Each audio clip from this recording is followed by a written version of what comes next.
আমরা যেটা বলছিলাম তাহলে এ পাত্র যখন ফাঁকা হয়ে গেছে তখন বি পাত্র থেকে মুড়িটা কোথায় চলে আসছে? এ পাত্রে। আবার তাহলে এটা হলো আমাদের ২ নাম্বার স্টেপ। এরপরে দেখো বি পাত্র আবার ফাঁকা হয়ে গেছে। বি পাত্র যখন ফাঁকা হয়ে গেছে তখন আ সি থেকে বি পাত্রে আবার ওই যে চাউল যেটা রাখা ছিল সেটা কিন্তু আবার ওখানে রিপ্লেস হচ্ছে। তাহলে এটা হলো ৩ টা ধাপে আমার কাজটা হচ্ছে। খেয়াল করে দেখো ১ম এ আমি এ থেকে সরাসরি যেটা ফাঁকা জায়গা আছে সেখানে রিপ্লেস করলাম। এ তে এবার বি এর মুড়িটা এতে নিয়ে গেলাম। এবার বি যখন ফাঁকা হয়ে গেল পুনরায় ওই যে মানে ফাঁকা পাত্রটাতে যেটা রাখা ছিল সেটা আবার পুনরায় বি তে নিলাম। মাঝখানে দেখো আমরা কি করলাম? সোয়াপিং মানে রিপ্লেসটা করলাম। এটাকে আমরা বলি হলো সোয়াপিং বা এক্সচেঞ্জ করা। ঠিক আছে? যখন ২ টা থেকে আ এক্সচেঞ্জ করতে হবে, সরাসরি তো আর আমরা তুলে এক্সচেঞ্জ করতে পারছি না। তখন ৩য় আরেকজনের হেল্প নিই। এইটা বুঝো নাই কেউ? না বুঝলে আমাকে দয়া করে বলো।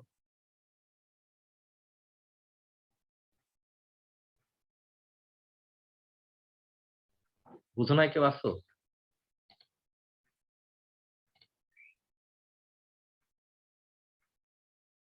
এটা বুঝো না এরকম কেউ আছো? হ্যাঁ স্যার, বুঝছি। বুঝছে আচ্ছা, স্যার। আচ্ছা ধন্যবাদ।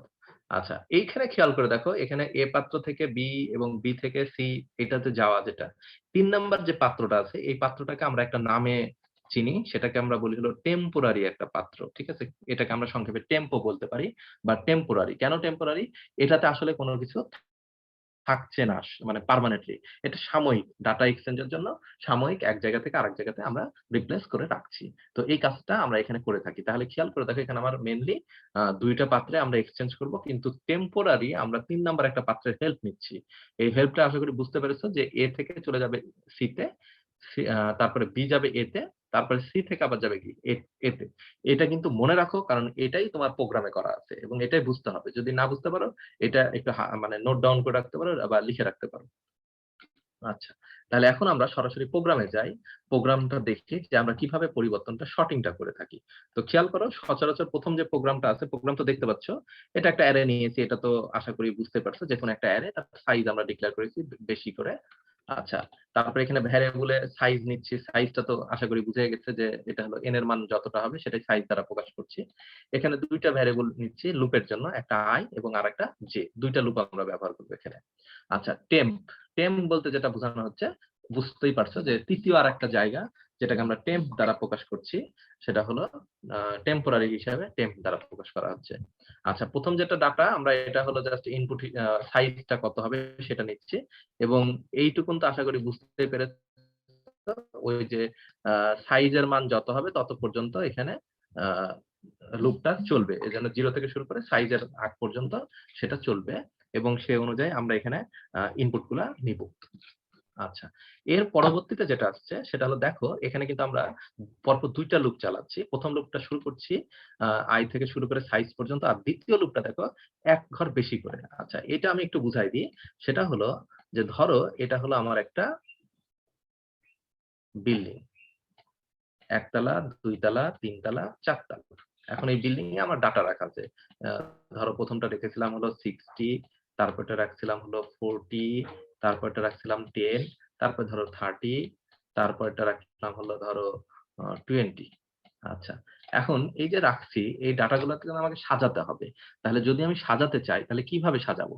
তাহলে আমাকে ১ম যে ডাটাটা আছে এই ডাটাটা হলো সেটা। এই ৬০ এর সাথে কার তুলনা করতে হবে? পরবর্তী ডাটাটার কিনা। তার মানে ৬০ আর ৪০ এর ভিতর তুলনা করতে হবে। কি তুলনা? ছোট কোনটা? যদি ছোট হয় তাহলে আমাকে সেইভাবে রাখতে হবে। তো খেয়াল করে দেখো ১ম যে ডাটাটা আছে সেই ডাটাটা হলো ১ম তালার। তাহলে ১ম তালার সাথে কার তুলনা করব? ২য় তালার। তাহলে ১ম তালার সাথে ২য় তালার। তাহলে এটা হলো ১ম তালা। এজন্য দেখো i এর মান 0। i এটা চলছে। আর ২য় তালাটা অবশ্যই কি? মানে ১ তালা যোগ হবে। এজন্য দেখো j = i + 1 মানে এটা শুরুই হচ্ছে ১ থেকে বেশি। তার মানে এটা যদি 0 হয় তাহলে 0 এর সাথে ১ যোগ করলে কত হয়? ১। তার মানে এটা যদি 0 তালা হয় মানে ১ম তালা হয় তাহলে i + 1 এটা কি? ২য় তালা। মানে ১ম তালা এবং ২য় তালার মানে আমরা কি করব এটাকে? কম্পেয়ার করব। এজন্য এখানে ১ প্লাস বেশি দেয়া আছে। আর বাকি যেটা আছে সেটা তো বুঝতে পারছো। এটা সেমই আছে। এটার কোনো চেঞ্জ নাই। শুধুমাত্র এখানে আমরা ২ টা লুপ চালাচ্ছি। মানে আমরা ২ টা হাতে চারটা নিচ্ছি, একটা হলো প্রথমটা আর একটা হলো দ্বিতীয়টা, দ্বিতীয়টাকে আমরা এখানে প্রকাশ করছি। এবার আমরা দেখো যে কাজটা করছি, এবার খেয়াল করে দেখো, প্রথমে আমরা ছোট কিনা তুলনা করছি, তার মানে আমরা ছোট কিনা সেটা আমরা এখানে তুলনা করছি। তো এখানে লিখছি array of J. Array of J বলতে কোনটা বোঝানো হচ্ছে? এইটা, কারণ জে সমান কি ছিল? J equal two I plus one, তার মানে এটাকে বোঝাচ্ছে এক বেশি। আর অ্যারে অফ আই মানে এটা কি? এ অফ আই মানে প্রথমটা, আর এটা হলো এ অফ জে দ্বিতীয়টা। তো সেটাই, যে অ্যারে অফ জে তে যে মানটা আছে, মানে দ্বিতীয় তলায় যে মানটা আছে, সেটা এই চিহ্ন মানে ছোট। অ্যারে অফ আই, আই এর থেকে ছোট কিনা, যদি ছোট হয় তাহলে আমরা এই ভেতরে প্রবেশ করব, যদি না হয় তাহলে প্রবেশ করব না। এখন তুমি নিজে বলো 40 আর 60 এর ভিতরে ছোট কিনা, 40 কি 60 এর থেকে ছোট কিনা? যদি ছোট হয় তাহলে আমাকে কি করতে হবে? এক্সচেঞ্জ করতে হবে। আর যদি ছোট না হয় তাহলে তো আমি এক্সচেঞ্জ করব না। তাহলে আমার এখানে ইয়েস অর নো, আমি দেখছি যে 40 অ্যারে অফ জে এর যে মানটা আছে সেটা হলো অ্যারে অফ আই এর যে মান তার থেকে ছোট, তাহলে আমরা ভেতরে প্রবেশ করব। এখন প্রবেশ করলে তো আমাকে এক্সচেঞ্জ করতে হবে। এক্সচেঞ্জ করার জন্য ওই যে আমরা বলে রেখেছি, এটা হলো আমার একটা বাটি, এটা হলো আমার আরেকটা বাটি। প্রথম বাটিটার নাম দিয়েছিলাম কি বলো দেখি? এটা হলো এ অফ আই, ঠিক আছে? আর দ্বিতীয়টার নাম দিলাম হলো এ অফ জে। আর তৃতীয় আরেকটা বাটি নিলাম, এটা হলো পরিবর্তনের জন্য, সেটার নাম দিলাম হলো টেম্প। এখন তোমরাই বলো কি এক্সচেঞ্জ হবে প্রথমে? তোমরা তোমরা নিজেরাই বলতে পারবা। সেটা হলো যে প্রথমে যেটা চেঞ্জ হবে কি হবে? এই এ অফ আই এর যে মানটা আছে সেটা টেম্পে যাবে কিনা। তাহলে এটা হলো প্রথম ধাপ। দেখো এই যে লিখা আছে। টেম্পে কে যাচ্ছে দেখো দেখি? এ অফ আই। বুঝেছো কিনা? আচ্ছা, এরপরে কি হবে? এ অফ জে যে মানটা আছে সেটা এক্সচেঞ্জ হয়ে আসবে কোথায়? এ অফ আই এ। তাহলে দেখো এই যে এ অফ আই এ কে আসছে? এ অফ জে এর মানটা। বুঝলা কিনা? এরপর টেম্পের মানটা আবার কোথায় যাবে? এ অফ জে তে। তাহলে A of J equal to temp হবে। যে A of J equal to temp. দেখো এই লাইনটা বুঝতে পারলা কিনা? মানে আমরা কি করলাম? সোয়াপিং করলাম, মানে এক্সচেঞ্জ করলাম। তাহলে চেঞ্জ করলে কি হয়ে যাবে? প্রথমে চলে আসবে 40 আর তারপরের ঘরে চলে যাবে 60। আমরা এই দুটা ঘরের ভিতরে শর্টিং করলাম। যেহেতু ছোট আর বড় ছোট কিনা সেটা আমরা চেক করলাম, দিয়ে দেখলাম যে হ্যাঁ, দ্বিতীয় মানটা ছোট আছে, সেহেতু আমরা এভাবে এক্সচেঞ্জ করলাম। আচ্ছা, এখন এই যে কাজটা হয়ে গেল, কাজটা হওয়ার পরে কিন্তু আমাকে আবারও লুপে যেতে হবে। আমরা এখন আবার চলে যাচ্ছি। এই যে এখানে দেখো, আমরা এখন লুপের ভেতরে আবার প্রবেশ করব। এই কাজটা হয়ে গেছে, আবারও আমরা যাব। যে আবার এবার একই কাজটা আবার কিসে করব? তার পরবর্তী তালার সাথে আমরা আবার চেক করব। তার মানে এবার হলো প্রথমটা হলো 40 এখানে গেল, আর এখানে আসলে হলো 60। আচ্ছা, 40, 60 এবং পরবর্তী যেটা আছে সেই তালার সাথে আমরা একই কাজটা আবার করব। তাহলে এখানে যদি এখন 10 থাকে তাহলে কি আবারও আমাকে এভাবে পরিবর্তন করতে হবে। করে প্রথমে এই 10, 60 এর মধ্যে পরিবর্তন করব, তারপর 10, 40 এর মধ্যে পরিবর্তন করব। দিয়ে আমাদেরকে রিঅ্যারেঞ্জ করতে হবে। তখন আবার কি হয়ে যাবে? তখন হবে এখানে 10, তারপর আসবে হলো 40, তারপর আসবে কি 60। এইভাবে লুপটা আবার যাবে। এখানে ধরো কোনো কারণে 30 আছে, তাহলে আবারও কি এক্সচেঞ্জ করতে হবে। তো 30 টা 10 এর এই যে এখানে 30 যখন আসছে, 30 60 এর থেকে ছোট কিনা? হ্যাঁ, ছোট। তখন কার ভিতরে এক্সচেঞ্জ হবে? আবার 60 30 এর ভিতরে এক্সচেঞ্জ হবে। আবার দেখো 40 এর ভিতরে ছোট, আবার এক্সচেঞ্জ হবে। কিন্তু 10 এর ভিতরে আর ছোট না। তাহলে 10 এর ভিতরে আর এক্সচেঞ্জ হবে না। তখন পরিবর্তন হয়ে যাবে 10, 30, 40 আর একটা কি হয়ে যাবে? 60। ঠিক আছে? এইভাবে পরবর্তী আরো যদি কোন ডাটা থাকে আমাদের এক্সচেঞ্জ হবে। তার মানে এক্সচেঞ্জটা এই কাজটুকুনেই আমাদের হচ্ছে। আর লুপটা খালি জাস্ট প্রত্যেকটা ঘরের ভেতরে মানে বারবার চক্রাকারে এটা আমাদেরকে করাবে। আচ্ছা। এর পরবর্তী যখন হয়ে যাবে কাজ, তখন আমরা কি করব? জাস্ট প্রিন্টএফ করে ওই ডাটাগুলা শো করব। আর কোন কিছুই না। ঠিক আছে? এটা তো বুঝতে পারছো, নরমাল একটা অ্যারে ডাটা শো করার জন্য প্রিন্টএফ করে শো করা। আর উপরের যেটা সেটা হলো আমার মূলত শর্ট হয়ে যাচ্ছে এখানেই। যে ছোট যদি থাকে তাহলে এক্সচেঞ্জ করবে। আর ছোট না থাকলে এক্সচেঞ্জ হবে না। এভাবে ধাপে ধাপে এক্সচেঞ্জটা হচ্ছে। এখন বলো এটুকুন কে বুঝলা না? স্যার হুম, স্যার ওই তো সেকেন্ড লুপটা মানে 25 নাম্বার হুম, লাইনে ওটা সেকেন্ড হুম, হুম। ব্র্যাকেটের মধ্যে মানে রাখার কারণ কি স্যার? আচ্ছা, এইটা হলো ১ম লুপের কাজ। বুঝতে পারছো কিনা? আর এইটা হলো ২য় লুপের কাজ। আর সেই ২য় লুপের ভিতরে এক্সচেঞ্জটা হবে। বুঝা গেছে? এই ২য় লুপের কাজটা কি করছে? এক্সচেঞ্জ করছে। তার মানে আবারও বুঝো, এখানে ছিল কি? এখানে ছিল হলো ১ম এ ছিল হলো ধরো কি ছিল? ৪০। তারপরে ছিল হলো ১০। আচ্ছা, এখন এই দুটা আছে, তাহলে এই দুইটা আমাকে পরিবর্তন করতে হবে কি হবে না?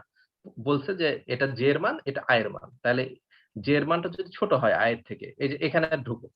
হ্যাঁ, পরিবর্তন। তার মানে আমাকে এক্সচেঞ্জ করতে হবে। করে কি করলাম? ১০ ৪০ করলাম। কি করার পরে আমার কি কাজ শেষ?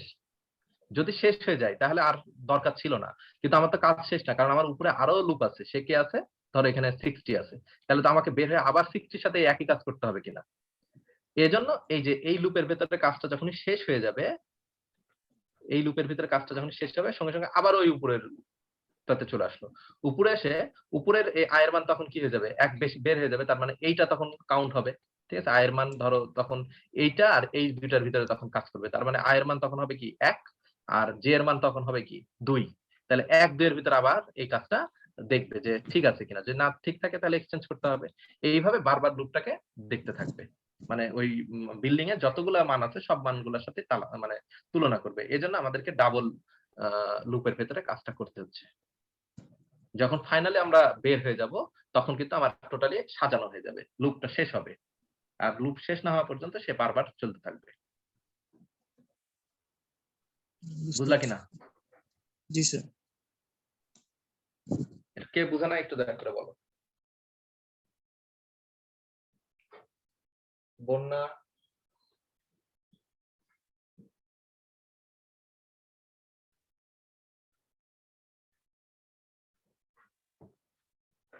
মুকসিদ কি আছে?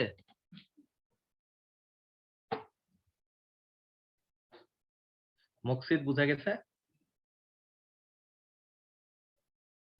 এটা তোমাদেরকে নিজেকে করতে হবে। এই প্রোগ্রামটা যতক্ষণ না নিজে করবা ততক্ষণ পর্যন্ত কিন্তু তোমরা মানে বুঝতে পারবা না যে আসলে কি হচ্ছে। নিজেকে করতে হবে। আমি তোমাদের কোডগুলা দিয়ে দিচ্ছি তোমাদের গ্রুপে। এই প্রোগ্রামটা তোমাদের নিজেদেরকে করতে হবে।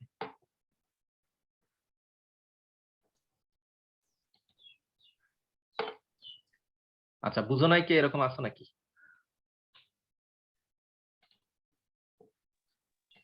স্যার আমার একটা কোশ্চেন ছিল স্যার। হ্যাঁ, বলো। আমার কোশ্চেনটা ওই ফর লুপের ক্ষেত্রে ছিল। মানে ফর লুপে যে আমরা আইটা নেই, হুম। এটা কি এটা কি নির্দেশ করে যে প্রত্যেকটা নাম্বার কত নাম্বার ঘরে আছে, এটা নির্দেশ করে কি স্যার? ফর লুপের আইটা নির্দেশ করে শুধুমাত্র মান, আর কিছুই না। কাউন্টিং মান 0 1 2 3 4 এগুলো। আর কিছুই না। বুঝতে পারছো? তার মানে আমি ঘরটা এখানে না, এখানে আমি যদি এটাকে ঘর হিসেবে ব্যবহার করি ঘর, এটাকে যদি আমি নাম্বার হিসেবে ব্যবহার করি নাম্বার, এরকম বিষয়টা অনেকটা। বুঝতে পারছি। তুমি যেটা যেটা এখানে কাউন্টিং করাতে যাচ্ছ, তুমি যদি ক্যারেক্টার কাউন্ট করাতে চাও তো ক্যারেক্টার, তুমি যদি সংখ্যা কাউন্ট করাতে চাও তো সংখ্যা, সেই হিসাবে সে কাজটা করে। বুঝতে পারছি স্যার।